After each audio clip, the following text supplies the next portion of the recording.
अघोरी एक साधना जहां मौत और जीवन का फर्क मिट जाता है। चिता की लपटों के बीच बैठा एक अघोरी, उसकी काली आंखें बंद, चेहरों पर भस्म का गाढ़ा लेप, हाथ में मानव मांस का टुकड़ा। वो धीरे धीरे उसे चबा रहा है जैसे ये कोई सामान्य भोजन हो। मांस का रस उसके होंठों से बहता है, लेकिन वो ध्यान में लीन है। क्या ये पागलपन है या फिर शिव भक्ति की कोई अज्ञात प्रकाष्ठा? यही तो सवाल था जिसने मुझे बनारस की ओर खींच लिया।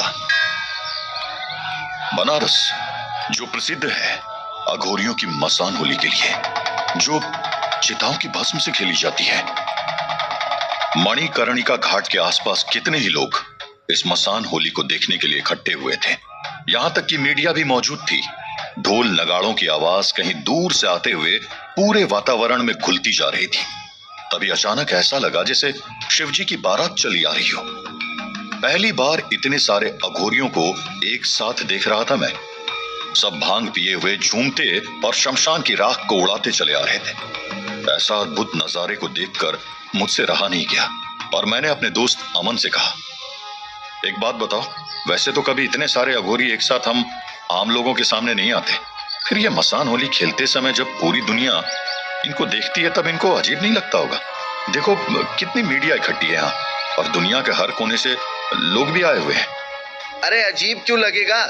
देख जरा, वे तो ऐसे मगन होकर होली खेल रहे हैं जैसे उनके सिवाय यहाँ कोई और है ही नहीं।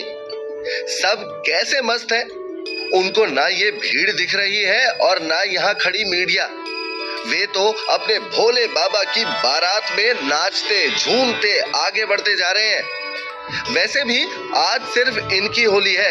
हम जैसे बाकी लोगों की होली तो कल होगी और तब देखना एक भी अघोरी नहीं दिखेगा तुम्हें। जब अघोरियों की उस टोली को अपने सामने से निकलते देखा तो मेरी आंखें आश्चर्य से खुली रह गई। मन हुआ कि जाकर एक बार इन अघोरियों की टोली में शामिल हो जाऊं, मगर उनकी साधना के बारे में जो सुना था वो सोचकर भी मैंने खुद को रोक लिया और अघोरियों की साधना के बारे में सब जान लेने का मन बना लिया। जब मसान होली खत्म हुई और भीड़ छटने लगी तो मैंने अपने दोस्त अमन और सूरज से कहा, क्यों ना हम आज रात यहीं मणिकर्णिका घाट पर रुक जाएं और इन अघोरियों की साधना भी देख लें। अरे ना बाबा ना, मैं तो यहाँ नहीं रुकने वाला। देखो जरा, एक तो यहाँ मणिकर्णिका घाट पर 50 चिताएं चल रही है और फिर रात में यहाँ काफी सन्नाटा भी हो जाएगा। दूसरी बात, अगर किसी अघोरी ने हमें यहाँ देख लिया तो लेने के देने पड़ जाएंगे भाई। अरे ऐसा क्या कर देंगे ये अघोरी? मुझे तो ये ऐसे गुस्से वाले नहीं दिखते। बेचारे अपनी मस्ती में ही मस्त है।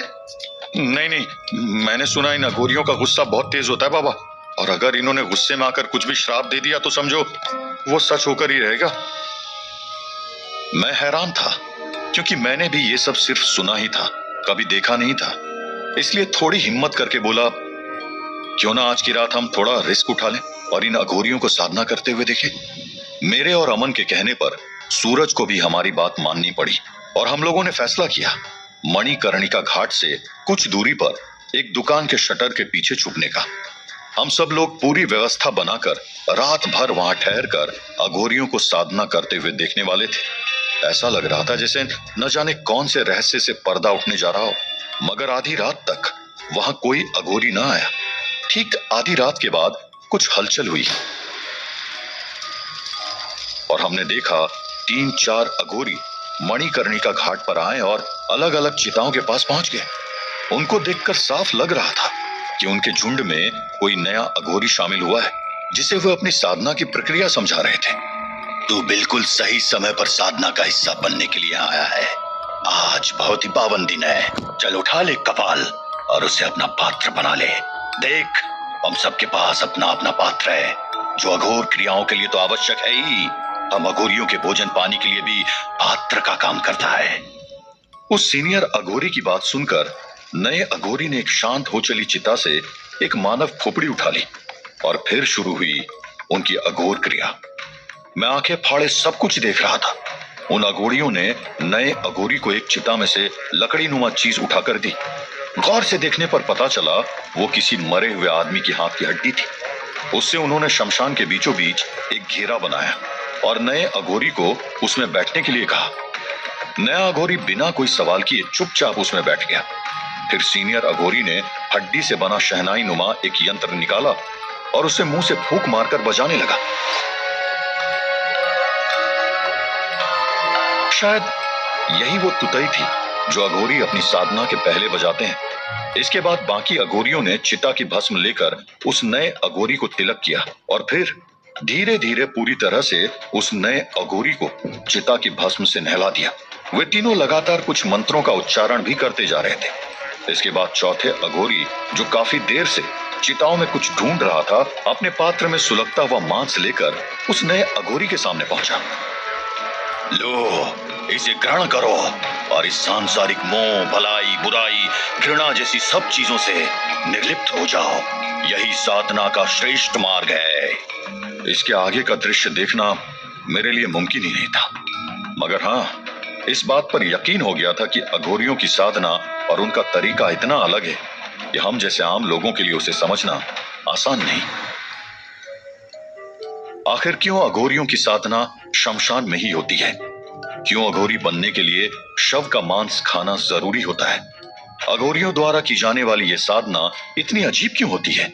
और इस साधना से क्या हासिल होता है अघोरियों को? क्या यह भी शिव भक्ति का एक मार्ग है? इन सवालों के जवाब जानने के लिए सुनते रहिए अघोरी के आगे के एपिसोड्स।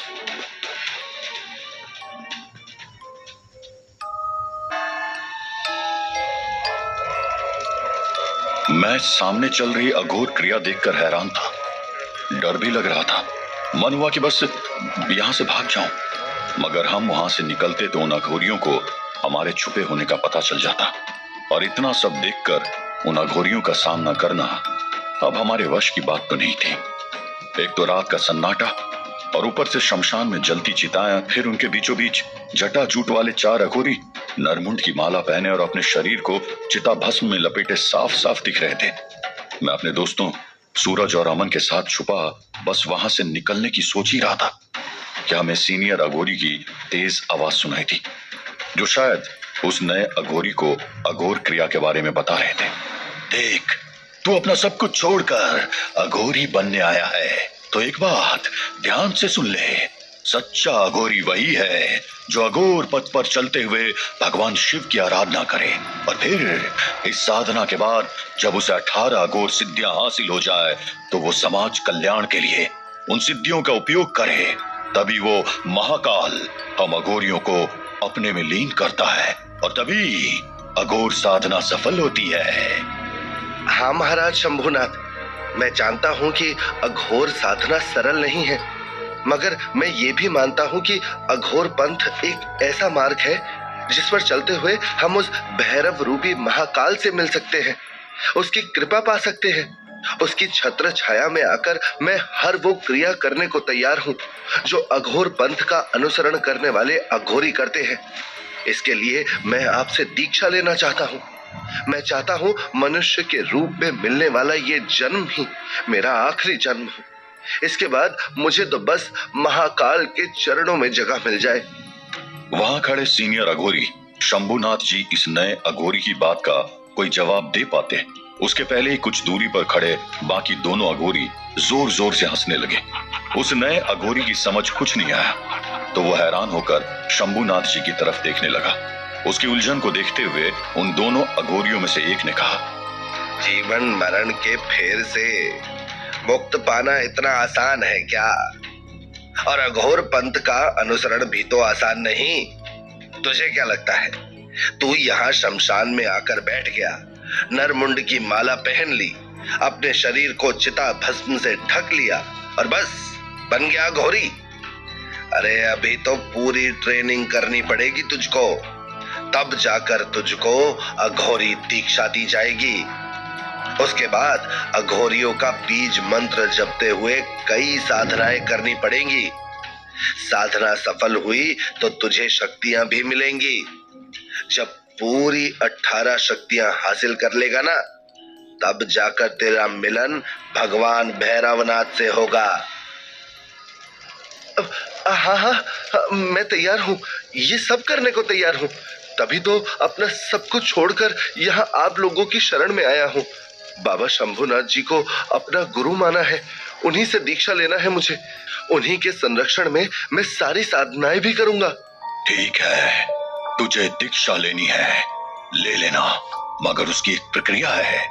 जब तक मुझे यह भरोसा ना हो जाए कि तू सच में अघोरी बनने के लिए ही यहाँ आया है और अघोरी बनने लायक है, तब तक मैं क्या, कोई भी अघोरी तुझे दीक्षा नहीं देगा।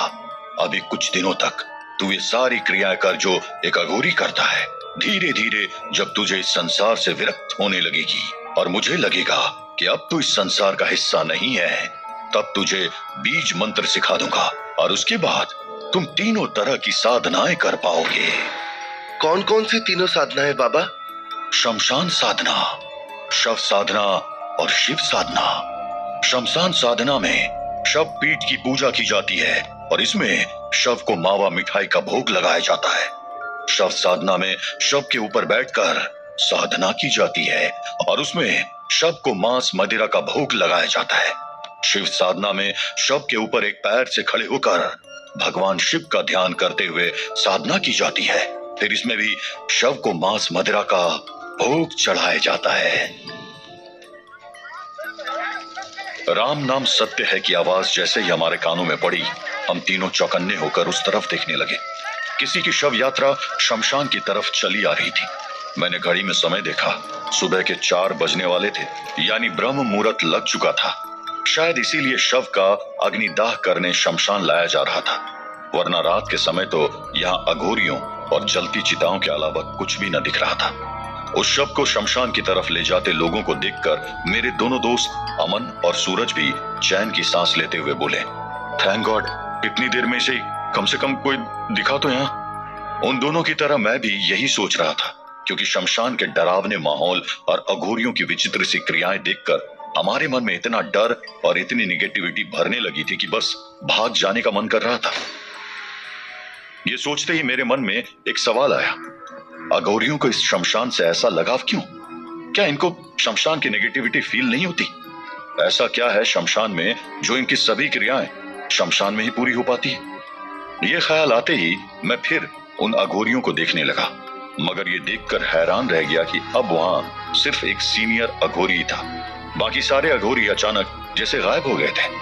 हमने आसपास देखा तो बहुत दूरी पर बिल्कुल गंगा किनारे पर हमें बाकी सारे अघोरी दिखे, मगर अब वे इतनी दूर थे कि शटर के पास छुपे रहकर उनकी बातें सुनना पॉसिबल नहीं था। तो हम सब ने अपना ध्यान वापस शमशान में अपनी साधना कर रहे शंभुनाथ बाबा पर लगा दिया। हमने देखा कि वो आंख बंद किए किसी मंत्र का जाप करते जा रहे थे, मगर तभी शव के साथ आए लोगों की आवाजें सुनकर उन्होंने अपनी साधना छोड़ दी और शव के पास आने लगे। कितनी उम्र है इस शव की? 25 वर्ष। ये सुनते ही वह अघोरी बाबा शव की तरफ देखने लगे जैसे उन्हें कोई बड़ी बढ़िया चीज मिल गई हो। उन्होंने आगे आकर उस शव के माथे पर हाथ रखा और आंखें बंद करके कुछ बुदबुदाने लगे। ऐसा करते हुए उनके चेहरे पर एक अलग ही चमक दिख रही थी। शव के साथ आने वाले लोग भी बड़े अजीब तरीके से अघोरी बाबा को देख रहे थे, मगर किसी की ये पूछने की हिम्मत न हुई कि वो कर क्या रहे हैं। कुछ देर में अघोरी बाबा ने आंखें खोली। अकाल मृत्यु से मरा है ये, कष्टमय जीवन भी रहा है। शव के साथ आया एक आदमी, सच है बाबा, इसलिए हम इसे ब्रह्म मुहूर्त में शमशान लेकर आए हैं। कहा जाता है कि इस समय स्वर्ग के द्वार खुले मिलते हैं। इसकी मुक्ति के लिए शमशान साधना करनी होगी, वरना स्वर्ग तो क्या, इसे इस मृत्यु लोक से भी छुटकारा न मिलेगा और ये प्रेत बनकर भटकेगा। इतना सुनते ही उस शव के घर वाले दहशत में आ गए और एक दूसरे को देखने लगे। इधर हम तीनों भी घबराए हुए एक दूसरे को देख रहे थे। प्रेत का नाम सुनकर सब डरे हुए थे। तभी शव के किसी रिश्तेदार ने आगे आकर कहा, ठीक है बाबा, करवा दीजिए, पर ये शमशान साधना होती क्या है और क्या पक्के तौर पर इससे हमारे भाई को मुक्ति मिल जाएगी? शमशान साधना क्या होती है? अघोरियों की सभी साधनाएं तो एकांत में होती है। फिर अघोरी बाबा शंभुनाथ ने शव के घर वालों से इस साधना की बात क्यों कही? जानने के लिए सुनते रहिए।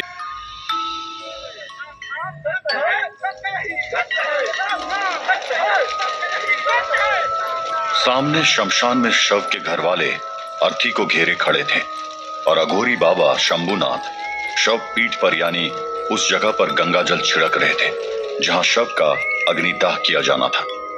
शव पीठ को शुद्ध करने के बाद शंभुनाथ अघोरी ने अपने कंधे पर टंगे बदरंग से थैले में से थोड़ा बहुत सामान निकाला और उसे शव पीठ के पास रखने लगे। दूर से बहुत ज्यादा साफ नहीं दिखाई दे रहा था, फिर भी इतना समझ आ गया था कि जो सामान था वो किसी तंत्र क्रिया से जुड़ा हुआ लग रहा था, जिसमें सफेद चूरन जैसा कुछ निकालकर उन्होंने शव पीठ पर एक आकृति बनाई और उस आकृति के ठीक बीच में एक दीपक जलाकर रख दिया। फिर किसी मंत्र को बुदबुदाते हुए वे शव पीठ की चारों तरफ गंगा जल का एक घेरा बनाने लगे। इसके बाद उन्होंने अपनी तुतई बजाई और फिर घेरे के भीतर आकर शव पीठ के ठीक सामने आसन लगाकर बैठ गए। शव के रिश्तेदारों में से कोई 2 घर वाले आकर यहाँ घेरे के भीतर आकर बैठे और आप में से कोई एक जन आकर जरा प्रसाद लेकर आओ। पूजा के अंत में शव को प्रसाद अर्पण करना होगा। क्षमा करें बाबा, मगर ये घेरा किस लिए? अभी तो हमारे बेटे का शव भी यही शमशान में है, क्या उसे भी इस घेरे के अंदर रखना होगा? पहले शव पीठ की पूजा होगी, उसके बाद ही शव पीठ पर शव को रखा जाएगा।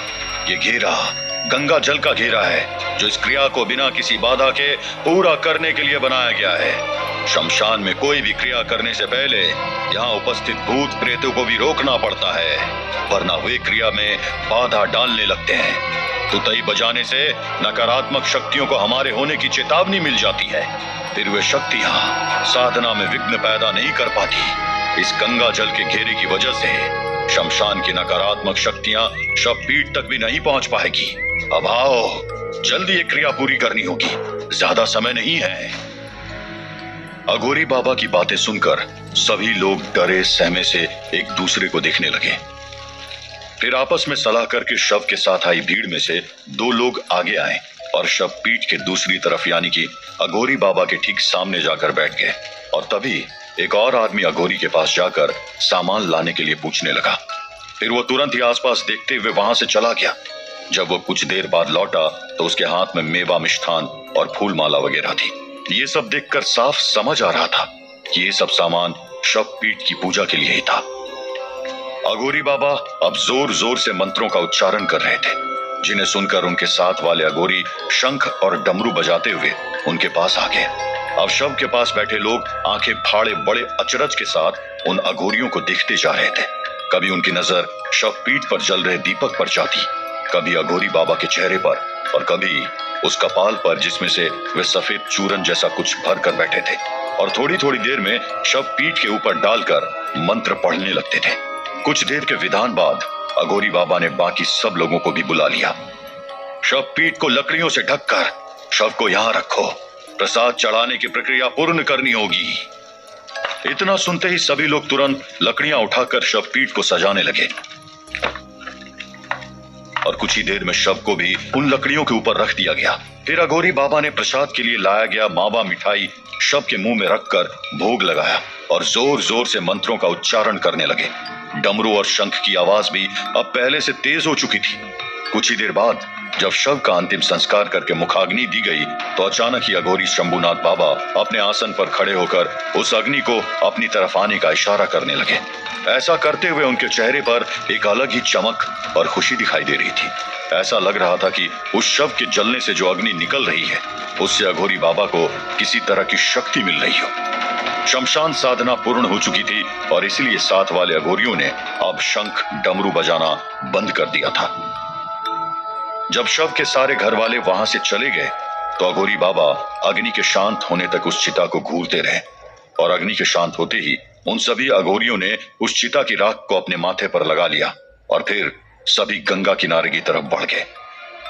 ये सब देखना हम तीनों ही दोस्तों के लिए बहुत ही डरावना और रोमांचक अनुभव था, मगर अब अघोरियों के बारे में जानने की उत्सुकता और ज्यादा बढ़ चुकी थी।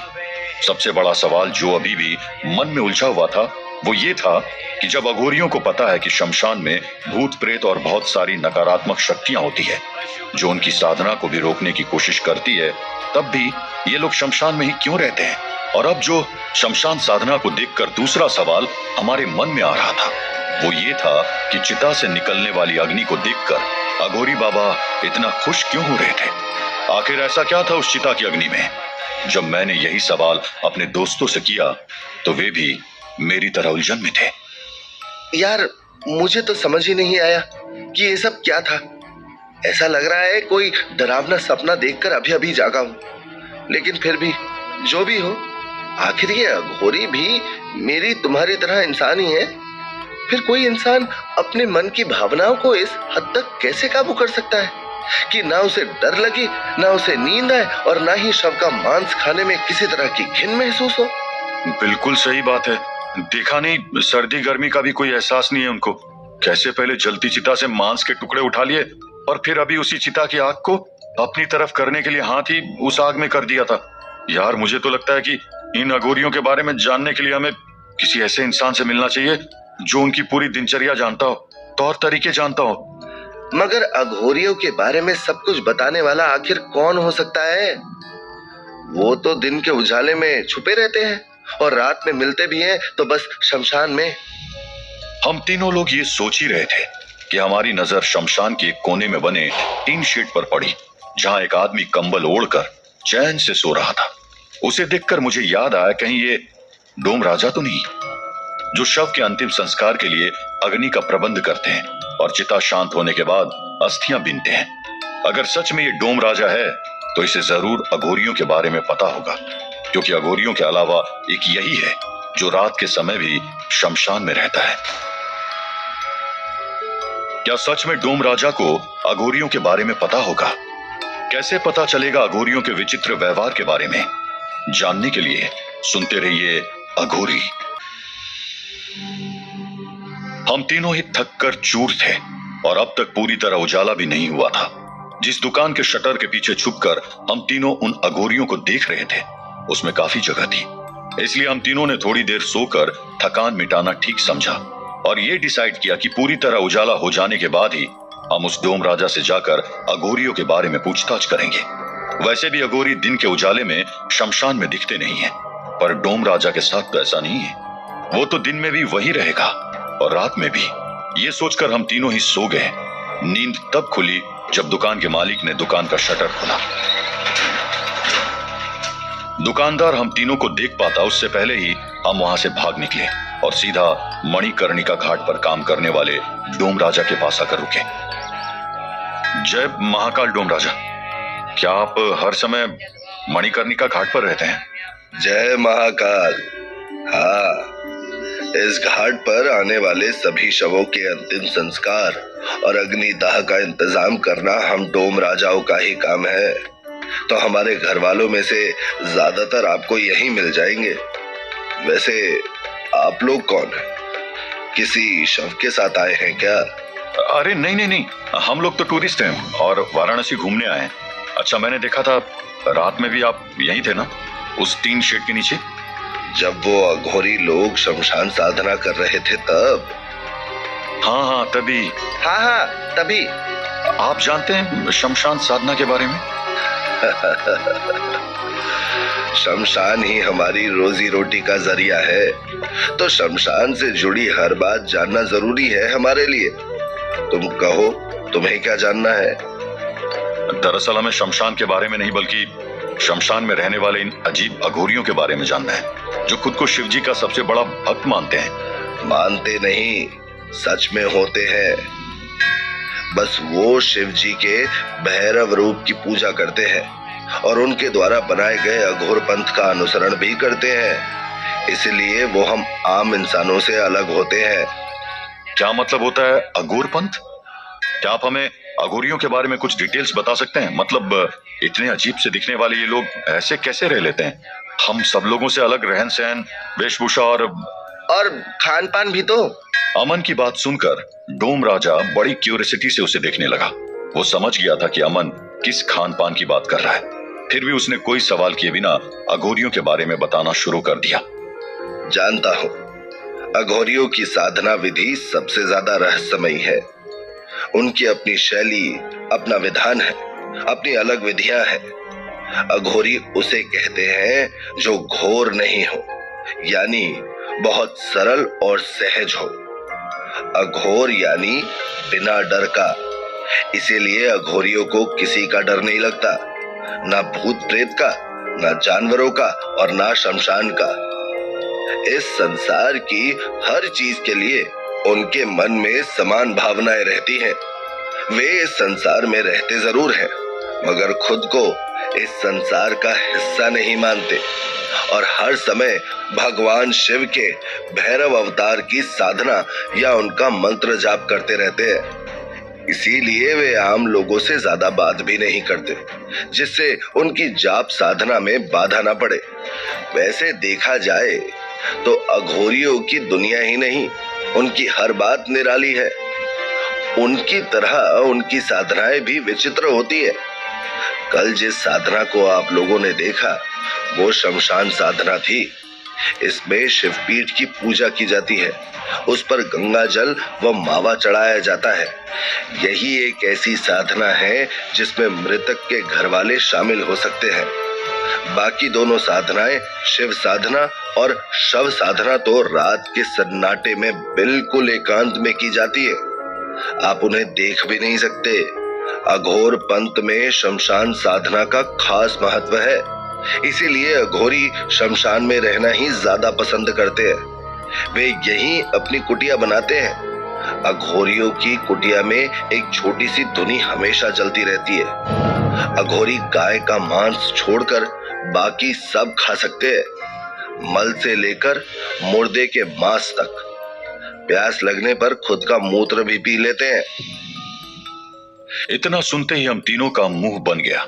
ये सब भरोसा करने लायक नहीं लग रहा था, मगर अघोरी को शव का मांस खाते हुए तो हमने अपनी आंखों से देखा था। इसलिए मैंने डोमराजा से पूछा, ऐसा कैसे हो सकता है? क्या इन अघोरियों को घिन नहीं आती? हमारे जैसे नॉर्मल खाना खाकर भी तो ये साधना कर सकते हैं ना? इसके पीछे भी उनका मानना यही है कि इस संसार की हर वस्तु उनके लिए एक समान है। फिर चाहे वो 56 भोग हो या फिर सड़ा गला मांस या फिर मलमूत्र, हर चीज को देखकर उनके मन में समान भाव होते हैं। असली अघोरी की पहचान भी यही है। सांसारिक जीवन, यहाँ की चीजें उनके लिए सब बेकार ही है। उन्हें ना तो किसी चीज का मोह है, ना लालच, ना उनके शरीर को किसी चीज की अनुभूति। पर ये सब कोई एक दिन में नहीं हो जाता। अघोरी बनने के लिए कड़ी तपस्या करके इस स्थिति तक पहुंचना पड़ता है। इस तपस्या को, उनकी साधना को आम लोग समझ ही नहीं सकते। इसीलिए भी वे आम लोगों से कोई संपर्क नहीं रखते, ना ही ज्यादा बातें करते हैं। वे तो हर समय बस अपने सिद्ध मंत्र का ही जाप करते रहते हैं। तभी तो अघोरियों को एक से बढ़कर एक ऐसी शक्तियां मिल जाती हैं जो और किसी के पास नहीं होती। कुछ अघोरी तो त्रिकालदर्शी भी होते हैं, जो अपने पुराने जन्मों और आने वाले जन्मों तक को देख सकते हैं। इतना ही नहीं, वे चाहे तो इंसान क्या पराशक्तियों जैसे भूत, पिशाच, जिन, प्रेत, हर तरह की आत्मा को भी अपने वश में कर सकते हैं। तमाम तरह की शक्तियां प्राप्त करने वाली ये साधनाएं भी वे शमशान में ही करते हैं। इस अघोर पंथ को लेकर ऐसा भी कहा जाता है कि खुद भगवान शिव ने इस अघोर पंथ की शुरुआत की थी और सबसे पहले अघोरी थे बाबा कीनाराम। सभी अघोरी उनकी पूजा करते हैं। यहाँ वाराणसी में तो उनका मंदिर भी है। शिवाला मोहल्ले में बना वो मंदिर बहुत साल पुराना है। सभी अघोरी वहां जरूर जाते हैं। आप लोग चाहे तो देख भी सकते हैं। डोमराजा की कही हुई बातें सुनकर हमें अजीब सी फीलिंग होने लगी। ऐसा कैसे मुमकिन है भला कि कोई अपनी भूख मिटाने के लिए कुछ भी खा ले? क्या इनको बीमार होने का डर भी नहीं है? और फिर ये भूत प्रेत आत्माएं जिनके बारे में हम लोग बस सुनते ही हैं, डर जाते हैं, वे सब इन अघोरियों के वश में हो जाती है? कैसे? अब तो ये सब हमें अपनी आंखों से देखना था।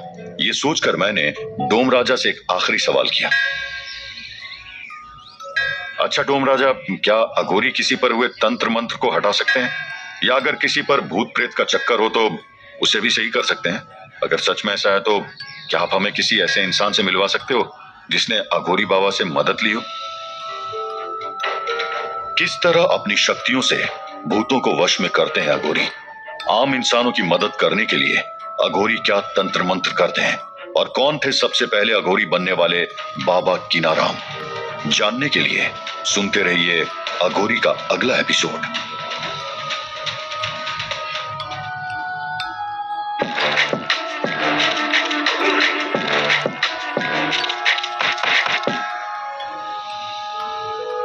डोम राजा की बात सुनकर हम तीनों ने बाबा कीनाराम मंदिर जाने का मन बना लिया। हमें उम्मीद थी कि वहां तो अघोरियों से मिलना जरूर हो जाएगा। ये सोचकर हम तीनों फटाफट अपने होटल में पहुंचे और नहा धोकर तैयार होकर जा पहुंचे वाराणसी के शिवाला मोहल्ले में, जहां बाबा कीनाराम का मंदिर बना हुआ था। इस मंदिर के मुख्य द्वार के दोनों स्तंभों पर 3 मुंड बने हुए थे।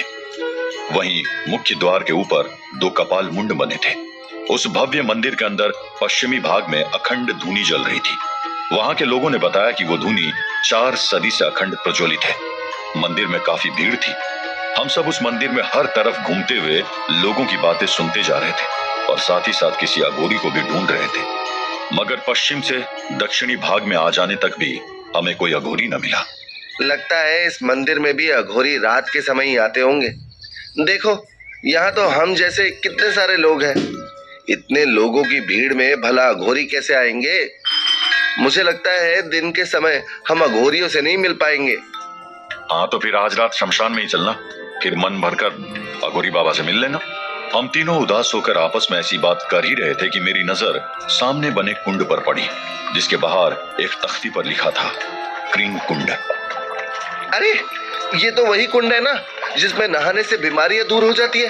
वो डोम राजा ने बताया था ना। मैं अमन की बात का कोई उत्तर दे पाता, उससे पहले ही भीड़ में से एक आदमी आगे आकर उस कुंड के बारे में बताने लगा। हाँ, ये कुंड अघोरियों की कुल देवी माता हिंगलाज के आशीर्वाद से बना है। बाबा कीनाराम ने भी इसी कुंड के बीचों बीच बैठकर साधना की है। इसीलिए इस कुंड का पानी आज भी उनके आशीर्वाद से चमत्कारी प्रभाव दिखाता है। इस कुंड में लगातार 5 रविवार या फिर 5 मंगलवार तक नहाने से निस्संतान महिला की गोद भी बढ़ जाती है। इसके अलावा भूत बाधा हो, काला जादू हो या तंत्र मंत्र हो, सबका असर इस कुंड के पानी के प्रभाव से दूर हो जाता है। ये सुनते ही हम लोगों के मन भी श्रद्धा से भर उठे और ये भी समझ आया कि अघोरी उतने बुरे भी नहीं होते जितने हम साधारण लोग सोच लेते हैं। बाबा कीनाराम तो आज भी इस कुंड के जरिए लोगों की मदद कर रहे हैं। सब उनकी साधना का ही प्रताप है। ऐसा सोचते हुए हम तीनों उस कुंड की तरफ बढ़े ही थे कि कान में कुछ जानी पहचानी आवाज पड़ी। अघोरभ्योत घोरभ्यो घोर घोरत्रेभ्यः सर्वेभ्यः सर्व सर्वेभ्यो नमस्ते अस्तु रुद्र रूपेभ्यः तत्पुरुषाय विघ्नहे महादेवाय धीमहि तन्नो रुद्रः प्रचोदयात्। मैंने जैसे उस कुंड के पास जाकर देखा तो बस खुशी का ठिकाना ही न रहा। कुंड के भीतर वही अघोरी नहा रहा था जो रात में अघोरी शंभुनाथ से दीक्षा लेने की बात कर रहा था। अरे वाह, अघोरी मिला भी तो ऐसा जिससे आराम से बात की जा सकती है। अभी ये तो नया नया ही अघोर संप्रदाय में शामिल हुआ है, तो इसे देखकर उतना डर भी नहीं लग रहा। चलो हम लोग इसी से बात करते हैं। हम तीनों उस अघोरी से कुछ कह पाते हैं उसके पहले ही वो कुंड से निकलकर मंदिर की उस दिशा में आगे बढ़ गया जहां भगवान शिव और मां काली की मूर्तियां बनी हुई थी। उनके दर्शन करने के बाद वो बाबा कीनाराम की प्रतिमा के पास जा पहुंचा जहां उनका तख्त भी बना हुआ था। हम तीनों भी उस अघोरी के पीछे पीछे चलते हुए मंदिर में सबके दर्शन करने के बाद बाबा कीनाराम के तख्त के पास पहुंचे जो लोहे की जंजीरों से बंधा हुआ था। अरे, ये तख्त इस तरह लोहे की जंजीरों से क्यों बंधा है? इस पर कोई बैठा तो है नहीं। अघोराचार्य बाबा कीनाराम जी का तख्त है ये। इसी तख्त पर बैठकर उन्होंने कितने सालों तक साधना की है। आज भी ये तख्त उनकी साधना के प्रभाव से हवा में उठ जाता है, इसीलिए इसे लोहे की जंजीरों से बांध कर रखा गया है। क्षमा करें अघोरी महाराज, मुझे ये सब मालूम नहीं था। अघोरी को अपने पास खड़ा देखकर मैंने भी हिम्मत करके कह ही दिया, आप वही है ना जो कल अघोरी बाबा शंभुनाथ जी के साथ थे? हम लोगों ने मशान होली के बाद आपको देखा था। ये सुनते इस अघोरी के चेहरे के भाव बदल गए और वो हम लोगों को बड़े गौर से देखने लगा। फिर कुछ सोच समझकर बाबा कीनाराम को प्रणाम करके बोला, हाँ, मैं वही हूँ, इसीलिए मैं इस कुंड में नहा रहा था। अघोरी संप्रदाय में शामिल होने के लिए मुझे कुछ समय तक अघोरी मंत्र का जाप करते हुए इस कुंड में नहाकर बाबा कीनाराम का आशीर्वाद प्राप्त करना है, जिससे मैं अच्छी तरह से अघोर पंथ का अनुसरण करते हुए बाबा शंभुनाथ जैसे किसी पुराने अघोरी को अपना गुरु बना सकूं। अरे मगर आपको जब अघोर मंत्र आता है तो दीक्षा लेना जरूरी है क्या? आप इस मंत्र के साथ भी तो अपनी साधनाएं कर सकते हैं। नहीं, ये तो साधारण अघोर मंत्र है, बीज मंत्र नहीं। बीज मंत्र सिर्फ गुरु से ही प्राप्त किया जा सकता है। वैसे भी हमारे अघोर पंथ में गुरु बनाने का बड़ा महत्व है।